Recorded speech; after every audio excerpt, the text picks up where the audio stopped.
Pojďte se mnou strávit jeden den, kdy se snažím zvyknout si na nový režim na vysoké škole. Celý den jsem byla mimo domov.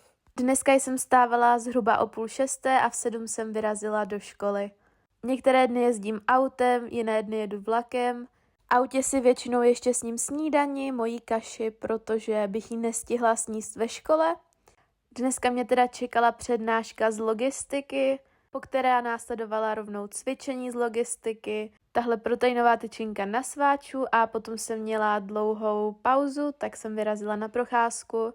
Objevila jsem spoustu krásných míst a pak jsem se taky dokázala ztratit. Posilnila jsem se energiákem z Kauflandu a dorazila jsem úspěšně do auta, kde jsem si snědla oběd.